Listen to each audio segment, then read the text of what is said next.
Welcome back to Get With The Programming. I'm Chase Ingram. I'm Captain America. And along with me is Bill Grundler. Wolverine. Hey, man. What's up, dude? Happy belated birthday. Thanks, man. Appreciate that. You're welcome. And my present was, well, I mean, I had a good weekend and everything, but trying to stick the semifinals and you making shit up on the fly and putting things together for people. That was your present? I was like, dang, dude, that's cool. All right. All kinds of that and all the other podcasts that were going on. There was like, so I could dive in. It was really hard when you're hanging out with the weekend with your daughter, who's 7, gonna be 8 tomorrow, by the way. Oh, wow. My oldest was right? So I'm gonna have a 22 and an 8-year-old tomorrow. Awesome. And then her best friend that's 8. So those 2 girls. Have you ever heard of the Great Wolf Lodge? Talking about space wolves. The Great Wolf Lodge. Space wolves. No. Space wolves. So it's this giant hotel that has like a indoor water park attached to it. Okay. Like water slides, wave pool, the whole deal. Okay. Yeah, we got one of those. So yeah, I was thinking about it because it's like Dallas has all those natatoriums. Mm-hmm. So everyone's used to being inside. Well, I'm not used to being inside. So I'm inside this thing and it's like mega humid. My eyeballs are burning from all the chlorine. There's a gazillion kids in this place and a bunch of wacko parents. And they do the entire thing for kids. So there's like kid dance club at 9:00 at night where they're all rocking out on the dance floor. There's kid yoga that's going on. There's all of these things. Build-A-Bear, which is actually a wolf because it's Build-A-Bear, but it's at the wolf place. And I kind of felt like I was at a weird Wally World because it was like not Disneyland, but it was this other character that you like is all over everywhere. But anyway, it was really cool. But it was very active with all of that stuff. And then I could like every once in a while kind of beep in and see what was going on either on the cast, the broadcasting or the podcasting or the text thread that we're on or whatever. So I could kind of keep one foot in the loop there, which was kind of fun. That's awesome, man. But dude, what a crazy weekend. What a crazy weekend. Holy shit. Dude. Kind of like, and it felt good and bad all at the same time. Like, and I don't mean bad like in a shitty way, but like it felt there were that feeling of like the old school regionals, which was nice. And maybe it's just because it's finally something's live and it felt like, like the old days for whatever reason. I mean, whatever. But then there's all kinds of crazy shit that happens also. Yeah. It was nuts. There's a lot. There's a lot going on. There's a lot going on. You did a great job, I have to say. Yeah, on both parts. Thank you. Yeah. It was a wild one. Yeah. Yeah. Oh, I got to meet Bruce Wayne in person. Oh, dang. Yeah, that was cool. I saw photos of our favorite 25-foot legless rope climb aficionado draw your dagger. I saw some of his photos. He was actually out there. I don't think he or she. I don't know who you are. I got to see a lot of cool people. Stefan was. What do you want? Bill, the CK guy. Oh, that guy. Okay, I really wish he would have given a better interview. I know you don't want to give away the secret hair product. Oh, it's just like some like hair paste fiber. I think it's called American Crew Fiber. Yeah, American Crew Fiber. You have the same kind, don't you? Yeah, totally. Do you have the blue or do you have like the tan? Which one do you? No, mine's the blue one because the tan one is like that's like the pomade one. Yeah, I don't like the pomade one. Yeah, I need stickier shit. The white fibery thing. Yeah. Okay, so we use the same hair product too. Yeah, totally. We use the same. God bless. Unintentional. It's great minds. What are you gonna do? Yeah, but it was great. Trish, you weren't supposed to talk about that. Oh, dang. Yeah, you're not supposed to talk about that. Ron's watching. Oh, thanks, Bruce. Yeah. Okay. So it was a wild weekend. I was super, super thankful that CrossFit empowered the Games podcast to do some type of covering of the first test for the individuals, or I guess the first and third one, and the third one for the teams. 2 was on Friday, 1 was on Saturday morning. It was great. It took a lot of help. So shout out to Wex Appeal, Steven. Dude, all those guys running around with their they had cameras or iPhones? No, bro. We shot that whole thing on iPhones. Fuck yeah. On a cellular network because we could not connect to the Wi-Fi. Hell yeah. So when the best thing is like, it was like, what shitty cell phone is this video on? I was like, actually, no, you're right. It is a phone. Yeah. Quit your bitching. You could have nothing. Yeah. You could have highlights. How about that? You want some highlights? Yeah. Go get some highlights. True. But yeah, so shout out to HQ for letting us do that, to Brian Friend, Mike Halpin, Steven Wexler, Adrian Conaway for just freaking, dude, no questions asked, step up to the plate. What do you need? And we just pulled this out of our ass. And I mean, I know everyone was really happy about that. I can only imagine what the discussions were of it coming up, or like who brought that to the floor? Was that you guys going like, hey, we can put something together, let us do it? Or was it them saying, hey, put something together, see what you can do? Oh, very cool. Thanks, Stefan. Yeah. Very cool, dude. I was like, oh, we should have a tip jar for the Games podcast, but I don't know if that's set up. Okay, was the question who? Who brought that to the floor? Who brought that to the table? It was the Haynes and Emily, the publishing team on the media side. Yeah, brought it up and asked if it was possible, and I said, of course it is. And then I proceeded to figure out if it was actually possible. But that's the right answer. Can you do this? Absolutely. Absolutely, I can. Do you know what you're going to do? Not quite yet. Not at all. Not at all. Yes, if you guys want to hear more of that story, Wex Appeal is, he had Adrian and I on earlier this morning. We talked more details. But yeah, so that was Wednesday. And then Thursday, we spent the whole day going back and forth on what we can do, what it would look like. You know, I'm scrambling to find anything I can use, like podcast wise. Fortunately, Wex was there with his whole setup. So that was so much easier. And was that you bouncing from camera to camera? Yeah. Because I'm watching, it was interesting because I know how we are. Right. Like when we're talking and we have our own actions and movements and activities that are going on that people don't normally see. Mm-hmm. But because I could see on the side, you could see all the different camera views. It just depended which one you were going to pull up to the main screen. So it was interesting watching you trying to be play-by-play in this particular case and also directing at the same time. So I didn't know where everyone else was. I didn't know if they were all just handheld or if you had someone else actually hitting the other camera views for you. Nice job, dude. Very good work. Yeah, well, and so yeah, this is. Good thing you know this. Good thing you know this program, right? This platform for sure. Yeah. And there was a lot of ideas kicked around, and it wasn't until I think we sat down finally at 8 p.m. Thursday night to figure out what we're gonna do Friday morning. I love it. And even then, it was a maybe, a huge maybe. So. Shout out to everybody that came out to watch. We appreciate you guys being reserved with your expectations on what that was going to look like. I think, like you said, anything better than 0 is a great thing. And but I was super stressed out, man, because I knew how much people wanted to see something. So I just wanted to be sure we did the best. What we had to work with, I don't think people can truly grasp, dude, how we pulled that up.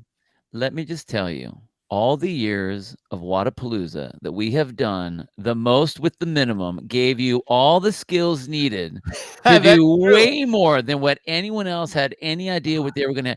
Like, you could have been fine. Thank you very much, Renata. That's awesome. You could have done just fine. If you would have only had one camera, you would have, because we've done that. We've done harder things. I will say that. We will So say it's that. like, hey, you got 3-4 cameras? Oh, dude, you can do so much stuff. Yeah. You're like, no problem. They probably were freaking out way more than you were, I think. Yeah. And honestly, like this whole idea and the concept of what is possible through a podcast and camera phones and everything, I'll say straight up came from Zealous Games. Yeah. 100%. After watching what Savan and that crew did at Zealous Games, I was like, okay, I've seen the template. I know the format. Why recreate something more that needs to be recreated? And so like, shout out to Savan and their team. Yeah. And the coverage they've done on the side from Wadapalooza over the years, what they did for the Zealous Games and that head-to-head matchup thing is like, we're not going to try to reinvent the wheel. We don't want to get this more complicated than it needs to be. And that's really where we tried to put our foot down and really tried to step up and do the best we could with what we had. So thank you guys for all the compliments. Awesome. I really do appreciate that. Yeah, it was, I probably took a year off my life of stress. Like I did not sleep the night before because I felt like the implications of doing this, like there's like a fine line of either doing a bad job and everybody knows it's going to be a bad job, so they accept the bad job. There's the fine line of trying to be too much that you already are. And what this was, like, this was not a broadcast. This was a podcast with video. 100%. Right? And we try to bill it like that. And I think it felt like that. And that's why I don't think anyone really would have had that big of an issue with it, like the fans watching, because of that. Like even the demeanor that you guys, Zealous the vocabulary that you guys talked in, that's true. The vocabulary that you guys used, the tempo that you guys talked, how you talk, the direction of conversation that you guys had was way more podcasty than it was broadcasty. Yeah, which is great. Like, I mean, that's okay. Lay back and kick it, you know. Totally. So that's why I think, even though, I mean, I can appreciate the stress. I think that literally it came off like, all right, cool. Let's just we're just kicking back watching. Mm-hmm. You know, I mean, it was professional as far as like you guys know the roles to do it, but you guys were able to be way more at ease with it, which is cool. Oh, thanks for that.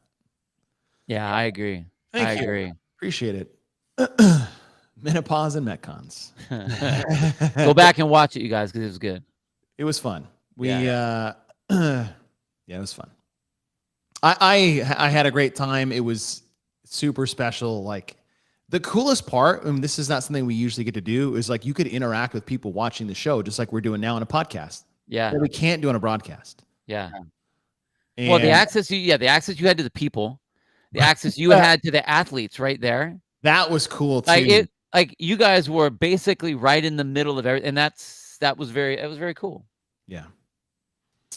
Yeah, we can say, well, here's the thing. We can say event on this podcast. I will say event. I will also say event on this podcast. But there are certain expectations in other places of which I, have to follow the rules. However, on my own podcast, I can say what the hell I want. Let's talk about some events. Okay. Let's get into this. So this podcast today, we're going to look back at the events. Thank you, Barry. The CK interview was the best. The shortest for sure. It was the shortest. Supporting people. I'll tell a little story. Okay, good talk. With all going on is like I have an eye on the comments, and a corner of my eye, I just hear like I just see CK guy, and I'm like, what the fuck is going on? And like this, that, man. I keep seeing like Calvin Klein, these guys, and I was like, okay. And then all of a sudden it's like, hey, interview CK guy behind you. And I was like, and I look around and there's this dude behind me wearing a Calvin Klein shirt. I was like, oh, CK. I was like, we're on a podcast. I've got a mic. It can reach. This dude is turning into a natural phenomenon right now, or a social media phenomenon. And thank you, Eric.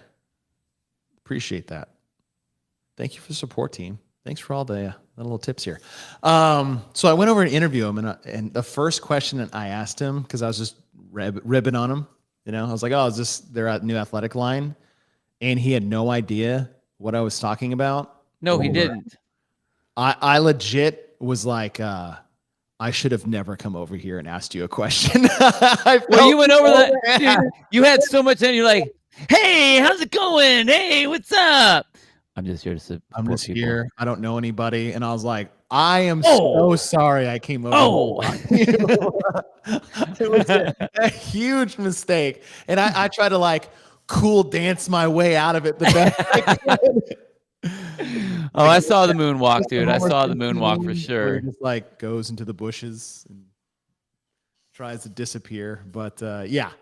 And then the freaking guy shows up the next day in a Michael Kors shirt. And so I was like, oh, this dude, like a vibe check. Yeah. It's like, this dude's totally playing into it. He became Insta famous on a YouTube channel, podcast, whatever. And then he shows up with a Michael Kors shirt. Like, I like this guy. And then I asked him, I was like, hey, what's your Instagram handle? Because surely you saw it on Instagram. It's like, oh, I'll wear a Michael Kors shirt tomorrow. It'll be funny. It's like, I don't have one. Twitter? No. Social media in general? No. I was like, oh. Every time I talk to you, I immediately regret coming over here. I was like, but somehow, okay, you don't know anybody here. You just started CrossFit. You don't have any CrossFit gear on your body. And somehow you are in the perfect spot every time you're watching from the sideline. Later in the day, he was watching test 4 and test 5, or event 4 and 5, excuse me. Thank you. Event 4 and 5. I was like, was it homework there? I didn't see any homework.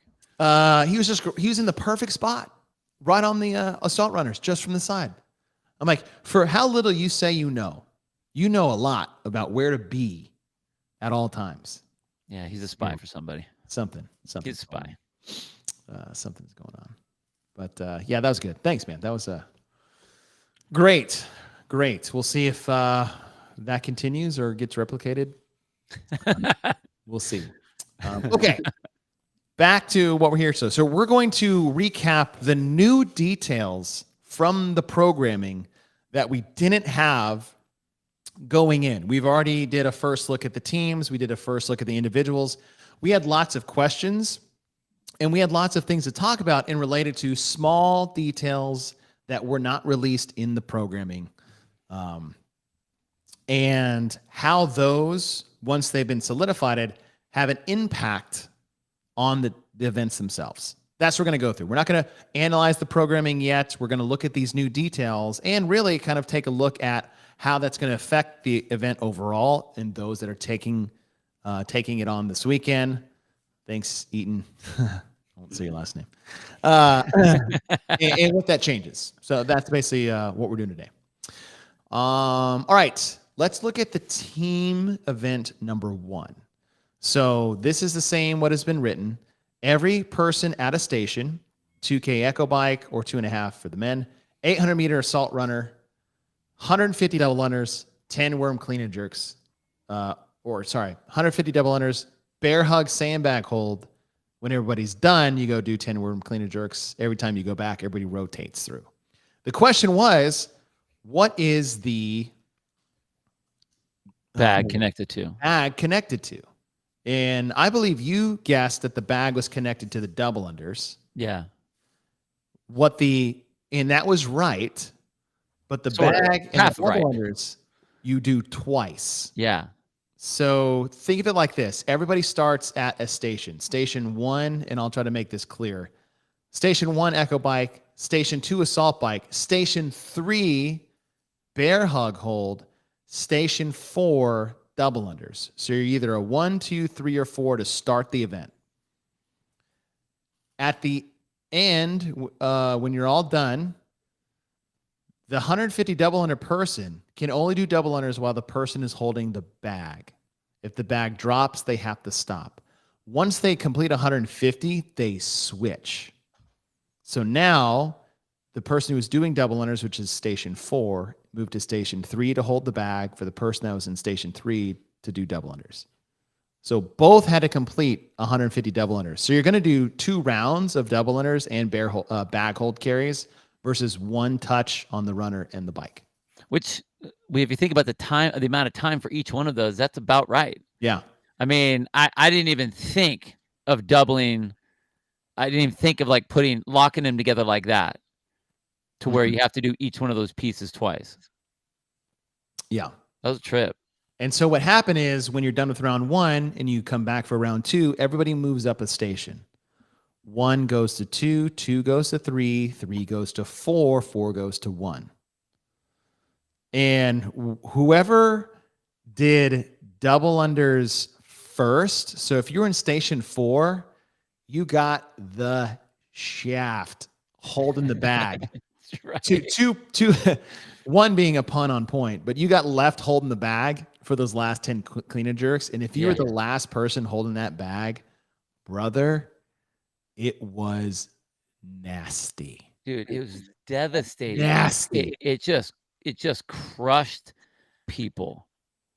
And like, it was weird because this is one of the things that I think is interesting is, we talked about why aren't they letting all this information out earlier so that these athletes can know it? Because I guarantee you the next 2 weekends, the teams will be way better. Oh yeah. Because that is a massive strategic play that you have to know how to a wrinkle that you got to be able to deal with. These guys didn't get that. So they had to kind of figure out on the fly what was going to be the best call. And I really wish they wouldn't have done that. Like, why make it secret for one third of the group? Yeah. So, but that detail changes. I mean, it drastically changes the yeah. Having it twice, only like we thought, oh, you're gonna get a break. Like, no break. And the way it moves, so like I said, stations 1, 2, 3, 4 is what you see: bike, runner, bag, double under. So if you finish on station 4, you're going to do double unders first and then hold the bag last. So essentially, if how am I phrasing this? But whoever held the bag last did all the work and did the worst thing at the end. The way you put those people in order is really important, because what Proven did is they put Nistler, who would hold the bag last. They could have put Nistler or Taylor. Yeah. Because they did a 20+ minute bear hug hold like competition for Rogue the last 2 years. 20 plus. 20 minutes plus. So yeah. They can hold the bag. They can hold the bag. Yeah. Some did not pick the right order. They did not know how it was going to flow, and it just broke these athletes off. But and I wonder if they even knew. I mean, it's nice when you have Nistler in the bag. You have Nistler in your pack to do that. So you don't even. All they know is, I can hold a bag for a long time.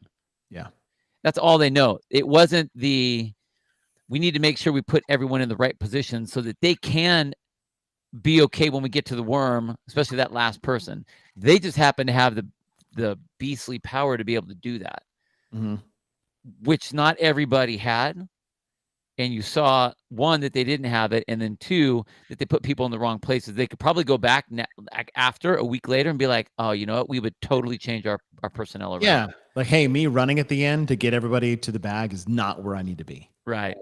I need to hold the bag and then do double unders last so that I can rest or something.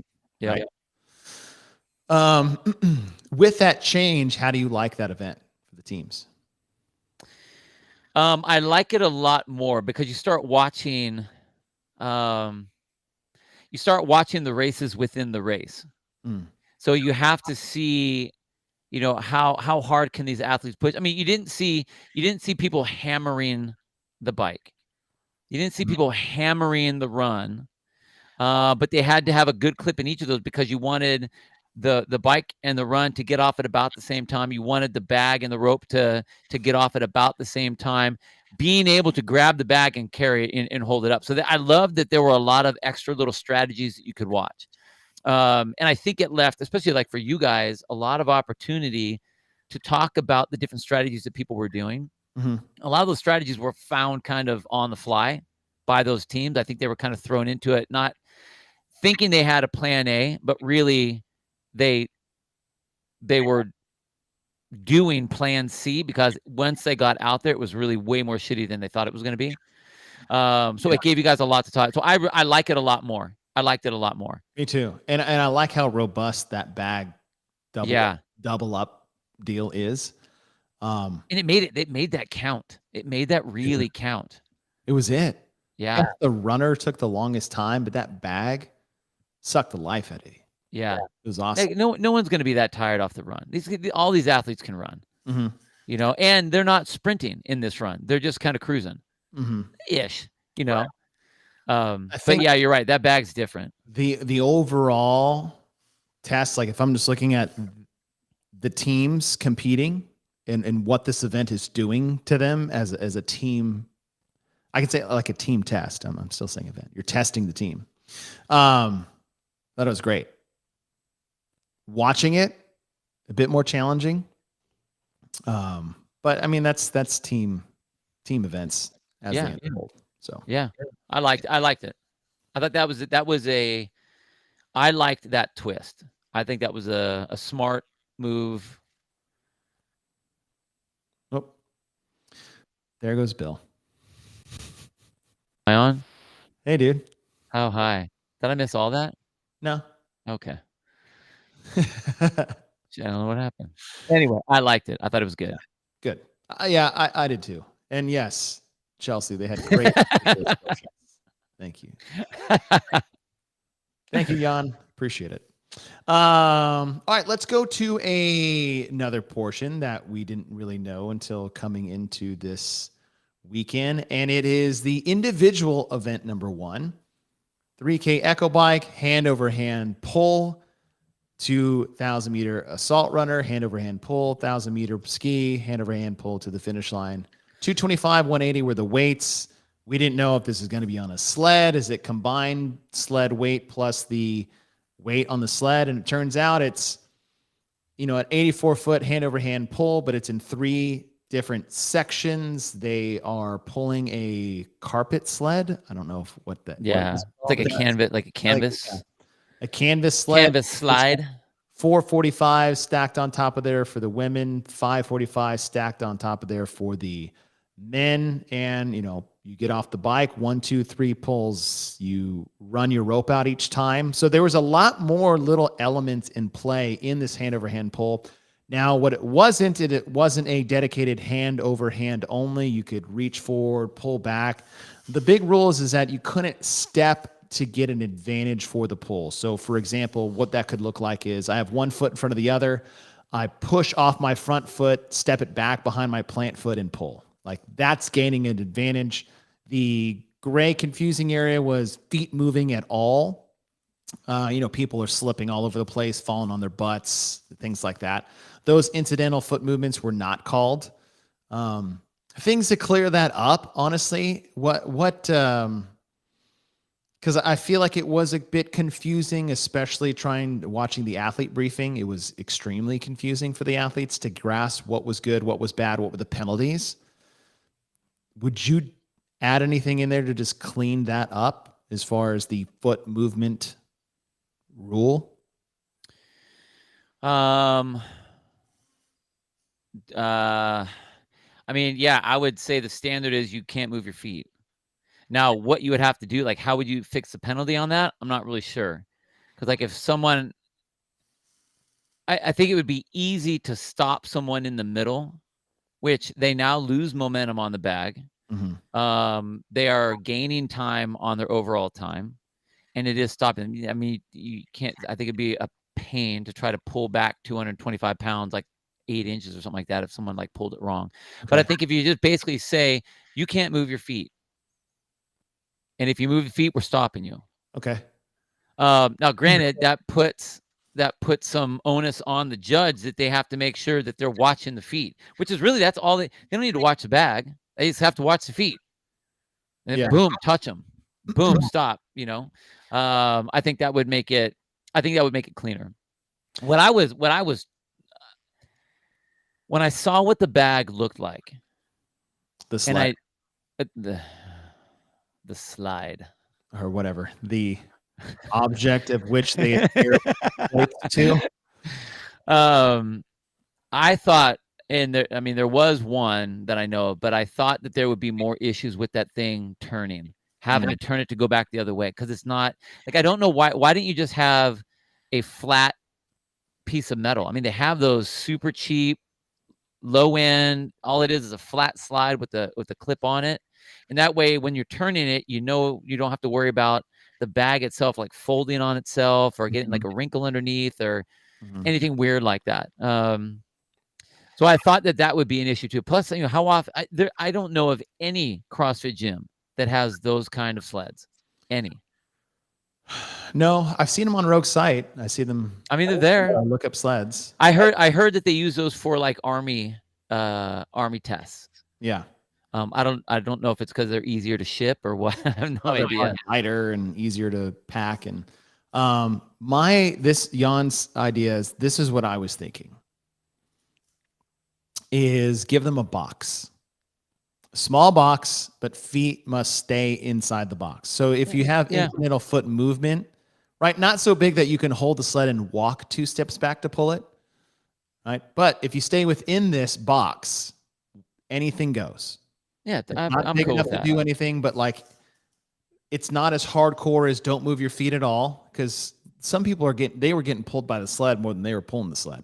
Right, right. That was all over the place, right? Right. So, If you were to make it, if you went 18 inches deep, yeah, right, you're good. You fall on your butt, your feet stay in the box, you don't touch the edges, and you can get back up. Cool, good for you. Well done. The penalty I would assess is not time dependent if they slip out of the box, just to make it more exciting. My penalty would be, you have to, if your feet exit the box, you must run to your sled, do a burpee behind it, and then run back to your start mat. God, you're a jerk. That would take forever. Nah, don't slip out of the box. Well, I mean, I agree. I hear you. I mean, that's like, instead of a 5-second penalty and you're just like, okay, how many penalties do you get? Let's do this. It's like, no, right now. Run and touch your sled and come back, or run and do a burpee. They only say to run and touch your sled because if you're like right at the end, it's like, I'll step out of my box to pull it and I'll just tap my sled. Right? It's like, no, go do a burpee. What if you just do a burpee right there? In the spot? In the spot. You have to do a burpee. You have to do a burpee. Full extension jump. You know, got to clear got to open. Your feet have to come off the ground. That way it's the same no matter where you are across the floor. Mm-hmm. Well, the reason why I say the movement is like, if you get out of your box and it's further down, then you lose more time. Yeah, you just lost the race is what happened. Yeah. Like you didn't lose time. Like you went from first place to like 15th. But that'd be insane, right? It's like if they're racing to the finish and then like someone's foot slips out and they got to go drop the rope, run and touch it. Run and touch the sled and come back, or a burpee at it. Yeah, they could have done something. I like the idea of the box. I'm cool with that. Honestly, I don't even know what the penalty is. I don't think there is one. I don't know if there is one either. Guaranteed, because none of them happened and they were feet that moved. All right. After seeing the sled, rules, weight, what it did to the event overall, how do you like this event after seeing it unfold with all these new details? I actually liked it when it came out because I loved the sled part of it.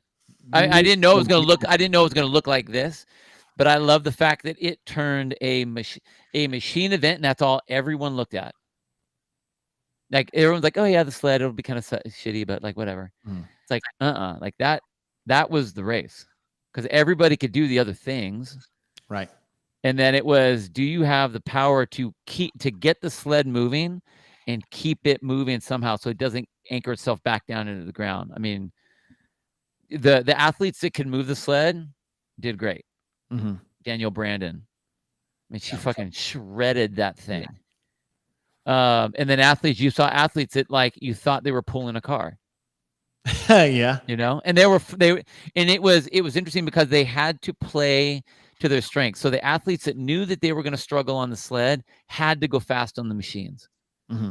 The other athletes could just kind of go on the machines because they had to make sure that they can move the sled fast because that's where they were going to make their move. Right. I liked it. I thought it was cool. I really liked it. I liked the fact that it ended up being more weightlifting than everyone expected it to be. Yeah. So you had that, you had that Metcon and the weightlifting that was thrown in like that. I thought it was really cool. I didn't want it to be the burpee pull up of the workout. Right. Or the shuttle run of the burpee pull up. Yeah. Yeah. Yeah. Really count. Yeah. That's what I meant. Sorry. The shuttle run. Where it's like, run, sled. It's like, no. The sled make or broke the event. Yeah. And I love that the athletes said that too. When you guys interviewed the athletes, they all said that. Yeah. So that was cool. And that was, I think, the big worry is like, oh, is this just going to be a machine test, which is fine if that's what it is. Yeah. Right. But I like that. All right. Event 2. The biggest question we had coming in was, okay, the ring complex, how is it set up? Does it have to be unbroken? Do the 20 pistols, what is that going to look like? Is it alternating? Is it 10 and 10? Is it unbroken and start over? Or is it, how's that going to be? Max burpees over box. All right, all that done in 3 minutes. You get max burpees over the box. You get rest 1 minute. You do 3 rounds of this. And, okay, things we found out. Ring complex did not have to be unbroken. The 20 pistols were done 5 in each square, advancing, alternating your legs on 5. Had to be done unbroken, or you got a no rep and you just picked up where you left off. You didn't have to start from 0. And then max burpees over box, where burpee box jump overs, can't put your hands down on this. So a lot of unknowns that came into this. And once we basically got all the information, how did you want the complexes to be done? Unbroken. Me too. I mean, I don't think you really gain a lot by breaking them up. So I just think you put them together, because I agree, like with what Corey says here, that like a complex is unbroken. Otherwise, it's not a complex. In different words, but yes. Yeah. You're right. And I mean, I think that those are 3 movements that can be done together. Like you already get up on the muscle up, so you're not going to come down and then do the dip. Right. What would be the point of doing the toe to ring and then coming off? Like it doesn't make sense to me. It doesn't make sense to do it. So I think just to make it so there are no questions, I would have just said these complexes are unbroken. Mm-hmm. And if you miss a piece, you need to do the whole thing over. A piece of the single complex. Like let's say you get no rep on the muscle up. Mm-hmm. You now have to do that whole complex over, not just the muscle up. Oh, okay. But the whole complex. That was the standard I would have done. Yeah. I agree. Don't call like this is part of the descriptions mean something and have to. Like it's not a complex if it's not unbroken. It's just I don't think so. Yeah. Why not go 1 toe to ring, the next line 1 muscle up, next line 1 ring, 1 ring dip, and then 20 pistols. Yeah. So I agree there. On the pistols, the 5. Now it was like if you got a no rep on your way to 5. So if like your foot came down. So if I did rep 4, good. Rep 5, got a no rep, or I lost my balance. At the games, you started over at 0. Yeah. Here, okay, you got a no rep on your 5th one, but you can still do the 5th one again. I think in this situation, I'm okay with that. Okay. It's the first time that they've done pistols weighted with like at this level. Yep. With this single leg going the whole time on one side. Mm-hmm. So I think I'm good with that. I'm good with that. Yeah. Now I would be expecting that if they had it in the games, since they've done that in the games anyway, it's like, okay, well now you're at the games. So you need to be able to do all these unbroken. And if you don't, then I'm sorry. Yeah, I agree with that. Yeah, I think that would have been. And then at the end, box jump overs, no hands on the box. I'm good with that. Weird get over. Yeah. Dude, so the way some of those people moved, they did. They had no problems. Emma Lawson. Dude. She's such a badass. Out of room. She is such a badass. She is such a badass. It's awesome. Now, this will go into the analyzing part, but I will still ask the question now, and we can revisit. Or do you want to save it? I was going to ask you a ruck question, or do you want to save that? What about a something to think about question? All right, something to think about. Which, when all the semifinals are over, we'll analyze the programming as a whole, just so we can see these things unfold. Something to think about for you guys watching: is the ruck even necessary? And or does the ruck make it a good or a worst event based off the wrinkle? Oh, my personal opinion would be that the ruck, for the amount of time you're working in 3-minute rounds. Mm-hmm. If you would be working in a longer time frame, then I could see the ruck. Yeah. But the thing is, you only have 3 minutes, so you want them to move fast. So take it off of them and let them move fast. That's what I think. That's what I think too.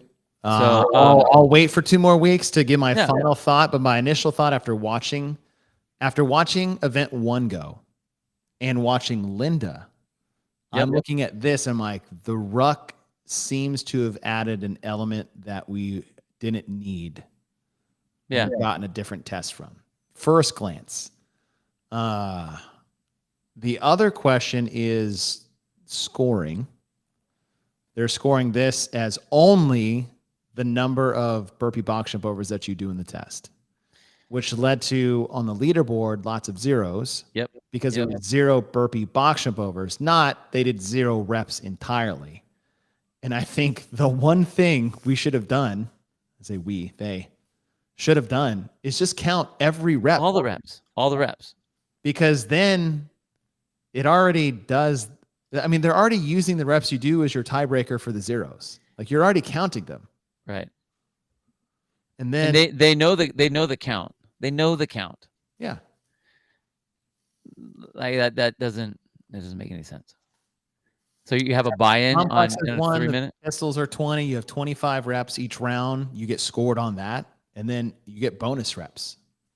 Yeah. Oddly enough, that's what Africa did, and they weren't supposed to. If you looked at the leaderboard earlier in the Good night. job, Africa. Like, how did this person get go. 112 reps?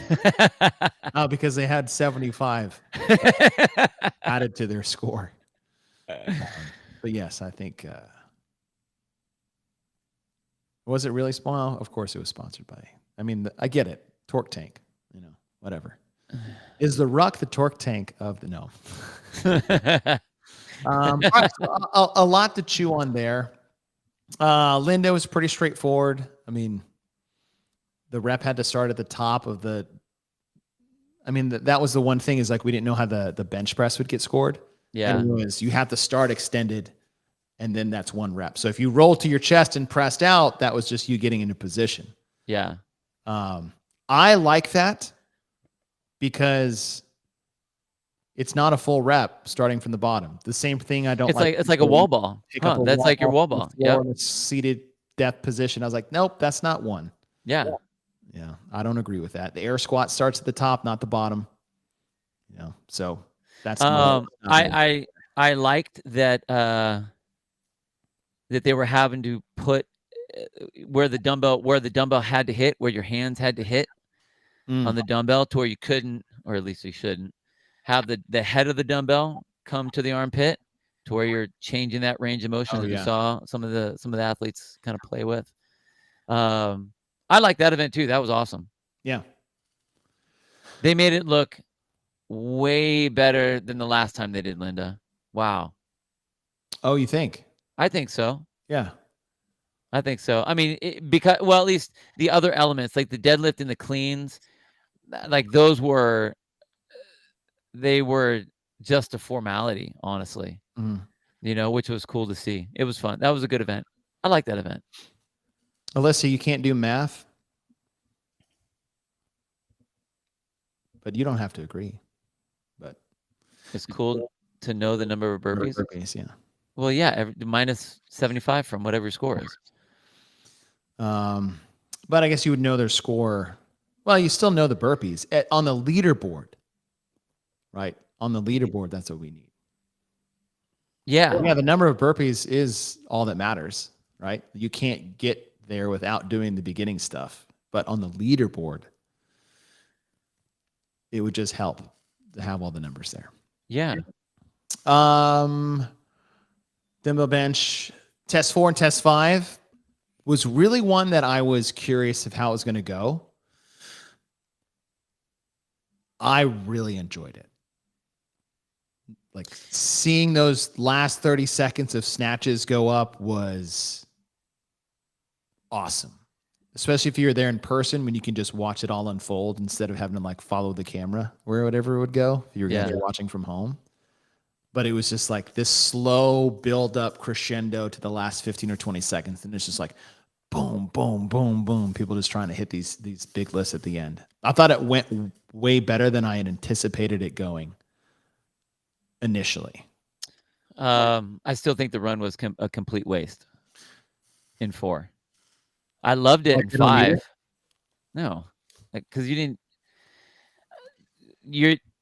you run 15 seconds faster than someone. You think you're really going to get that much more weight?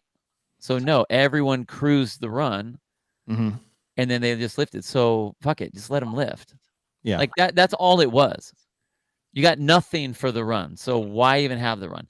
That is the way they were scoring the event before this with the muscle ups and the complex and the pistols, and then all it counts is the burpees. Mm-hmm. This is the one all they're counting is the weight. So why even do the first part? They don't care. Yeah. And it's not long enough where they're really going to be fatigued, I don't think. I love the second part. I love the fact when they had to they had to touch and go the 8 snatches. Did they had to? They had to. Another question was like, can someone do singles? It's like, sure you can, but you're not going to win. Right. You know, and you're one of those guys that always says, it's smart to break early. I mean, you talk about that a lot, like being very strategic about not having to go all the way, but this one you had to, and that's what made it so great. So you went from that to an all-out sprint on the air runner. I thought that was cool. I liked that event for what it was. That part. I thought event 4 was just a lift. And I'm not saying it wasn't cool. It wasn't cool. It wasn't. It's always fun to watch people throw weights around. So I mean, like whatever. That's fine. But I liked 5 better than 4. I still wish, because we already had a runner, I wish they would have done something different with the. Could you imagine what that would have looked like if it was either 1, the shuffle runs, or 2, if they would have had some sort of a crit track around? Yeah. That would have been way more fun. There wasn't room for a runaround. And I get it. I know. But you saw what Africa looks like, right? Yeah. Been running through locker rooms or something. True. For the visual stimulated, not being on a runner would be much more enjoyable. 100%. That being said, it was still exciting there just because the anticipation, in a sense, it went great. And, the 8 snatches coming into it were just as, I don't want to say a worthless thing, because like the run wasn't worthless going into the snatch. You could do something to hinder that. It more the same, just shorter. It's like, yep, little flash buy-in, get to the runner as fast as you can, go. Would it have counted more to you if it was 225?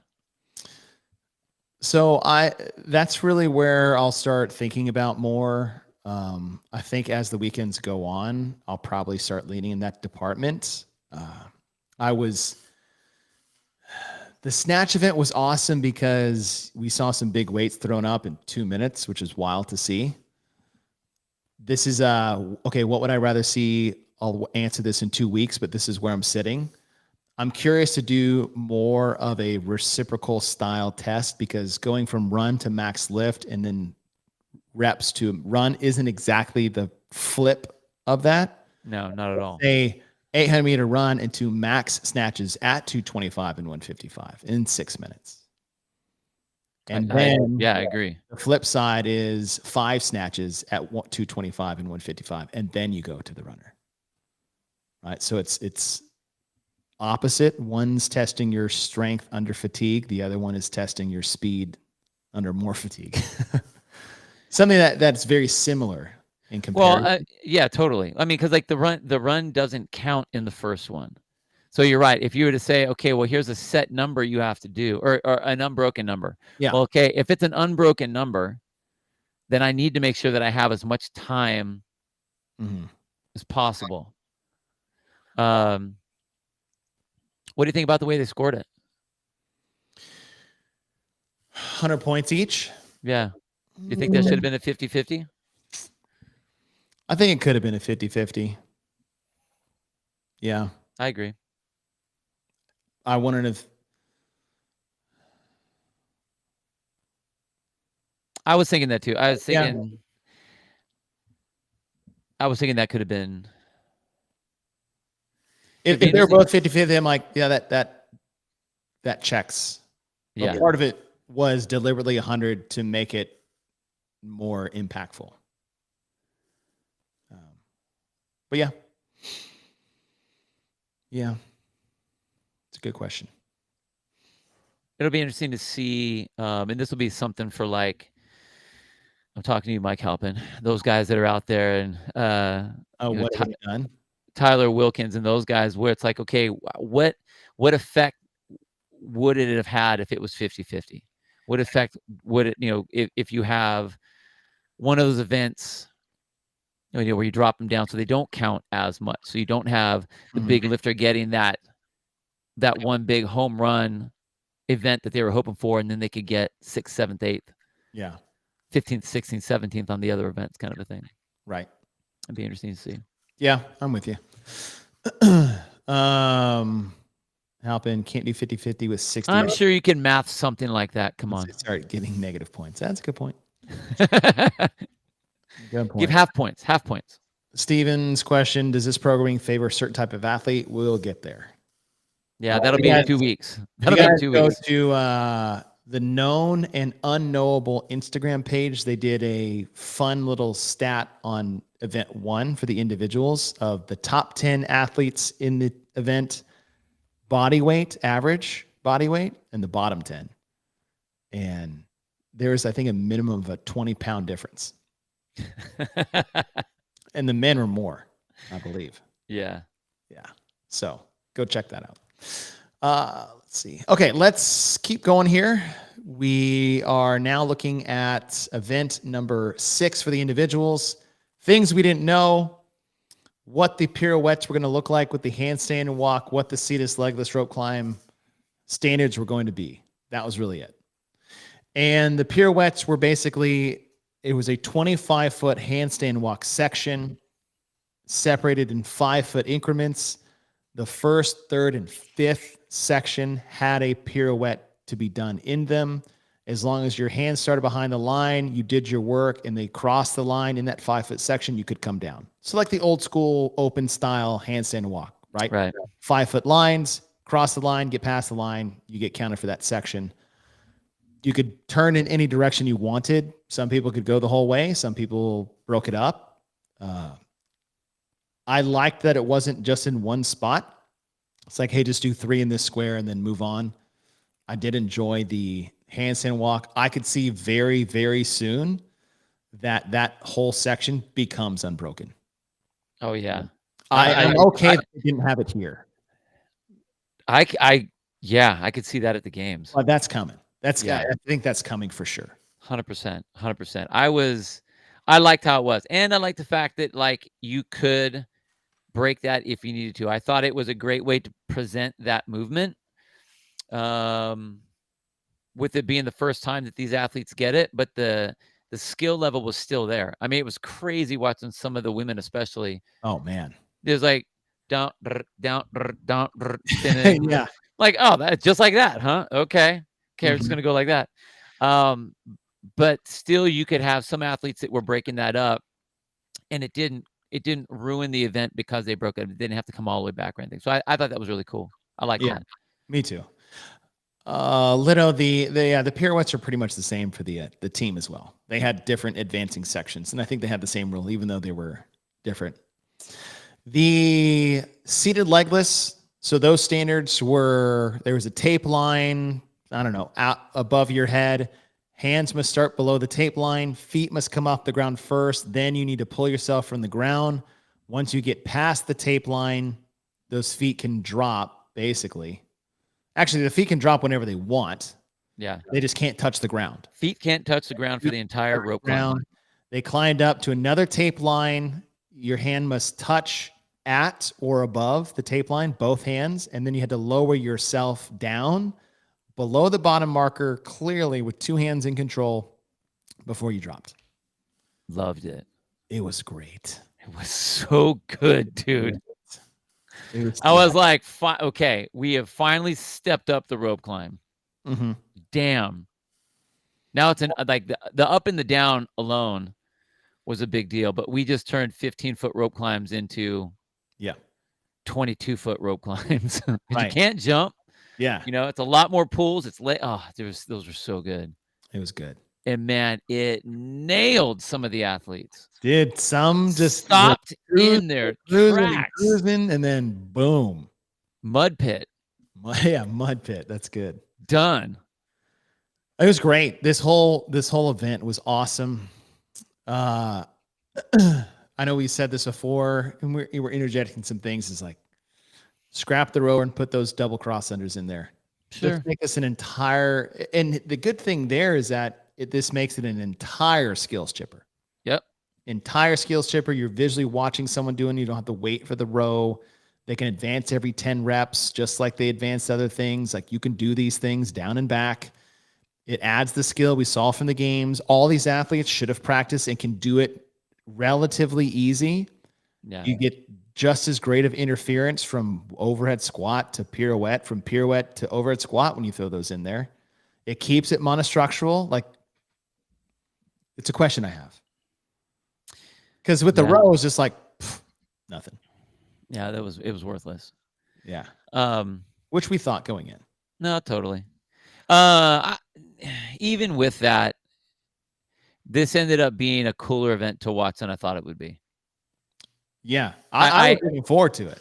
I had visions in my head of how I was hoping the rope climb was going to be this way. I had visions of my head of people getting stuck, like like a lot of people sitting around doing nothing. Yeah, like pegboard style. Because how legless rope climbs are, and just regular ones, is once you hit your mark, once you hit your red zone, that's it. You're sitting there and you're stuck, and the frustration kicks in and all that. But so I thought there might be an element of that because we've never seen anything like that. And I know it says only 2 and 2, but it's not 2 and 2. That's a lot more legless rope climbs than I think most people give it credit. So it was actually way more fun to watch. Even the 500-meter rows, it was like they were just kind of there. In the race itself, programming different. We'll talk about that later. But like in the race itself, we didn't lose anything by having that. It was almost like okay, you prepped yourself. Now let's see if you're using this as like an active recovery. Yep.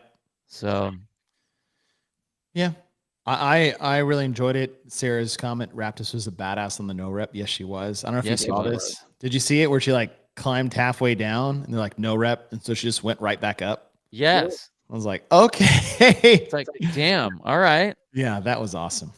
But yeah, I really like this. It caused a lot of problems in a way of not caused a lot of problems. It challenged a lot of people in the best way. You had to be dialed in, and if not, down you go. Dude, I like the idea of the skills chipper. Like that's pretty dang cool. Like I don't think we've really. No, I don't think we've talked about skills that are in different events that we've analyzed or whatever, but not like a specific title of a skills chipper, which is cool. Yeah. So I like that. That's good. Yeah, me too. Me too. All right. I mean, that was really the only piece of information we didn't really have left. But you can see is how much, when we keep saying, it's like how much these little details are going to massively change the way we do things. Right? If it was a torque tank instead of a carpet sled, it changes everything. If it's hands on the box in event 2, changes everything. If the complex has to be unbroken, it changes everything. And the details being so important and unknown going in, now that we know them, they all had, I think, significant impacts in these events. Well, there's going to be a significant improvement for the athletes in this next weekend over these athletes that just went. So even that wrinkle alone of not getting the information ahead of time and having to figure, like, you have 1/3 of the group that has to figure out their strategies and what they need to do on the fly because they don't know what it's going to be. Everybody else knows. I still don't understand the purpose of that. But that in itself is going to make it. That's going to make a difference. Yeah. Everybody now has some sort of cloth sled that they're going to be pulling on. Everybody made something. Everyone now is making sure that they can do legless rope climbs all the way up and all the way down. Everyone's playing with the ruck, whether they have one or they're putting a backpack with some clothes in it. You know, everyone is now going through all the pieces to be sure that they know how to do all the pieces. Yeah. And these guys didn't get that. No, and that's what will be exciting watching next weekend. Is we have the North America West, South America, and Oceania going. Yeah. And they'll all be at different time frames, so we'll have a lot of coverage to enjoy. See how different athletes attack the events. Caden, are they going to be doing event records and talking about it on the broadcast? Yes, but unfortunately for your ears, they'll be called test records. Which I told Sean, I was like, enjoy saying that on the broadcast.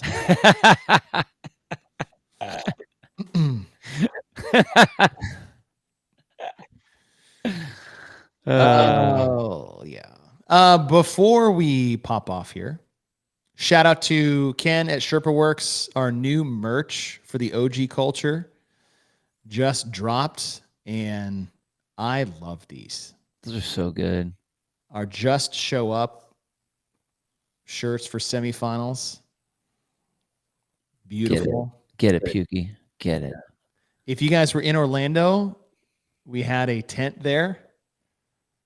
Dude, it was so great. Like the whole backdrop that Ken put together. It was so sick. It was so sick. Yeah. Now he's trying to get out to Pasadena. Yeah. So if you guys are in California, they're trying to do that. He wants to ship stuff out to Berlin too. Does he really? Yeah. Dang.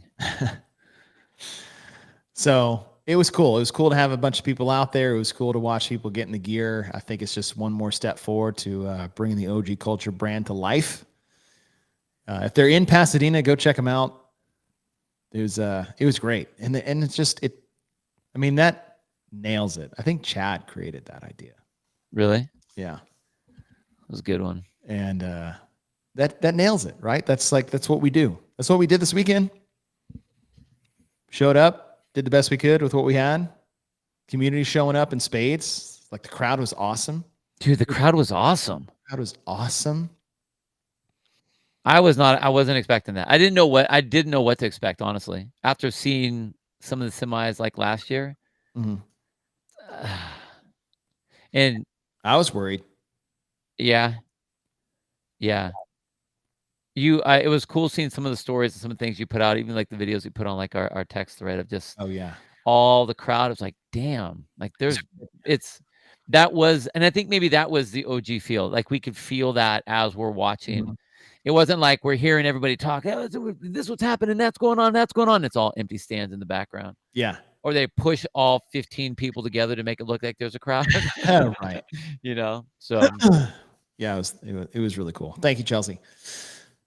Let's see. I had one question. Renata, is there a reason why they're called tests? Yes.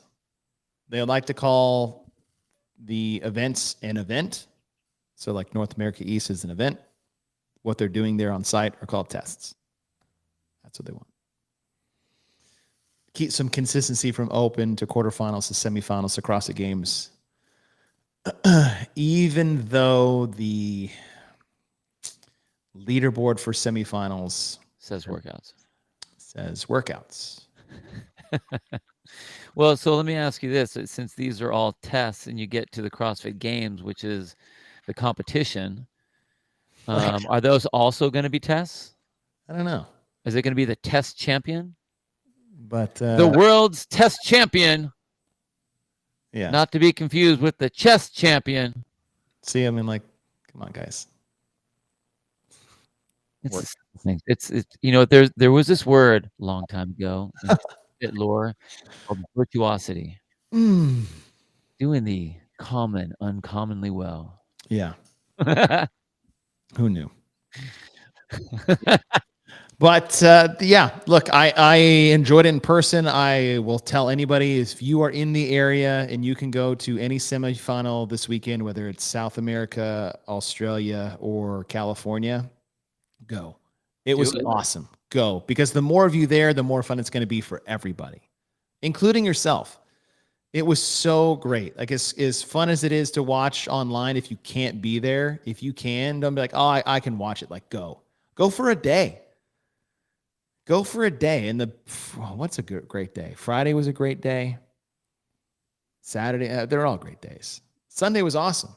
The chipper thing was intense. The last sprint to the finale was intense. It was great. That last sprint was intense, dude. Yeah, that last sprint was great. Wow. I had, it was, yeah. So if you guys can go.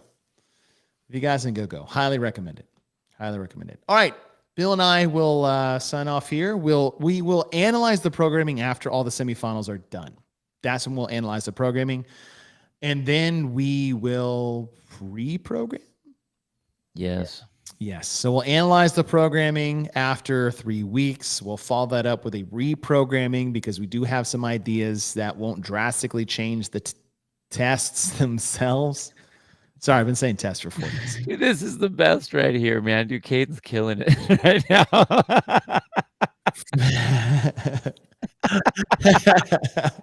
Matt Fraser's 31 test wins sounds like school. You're right.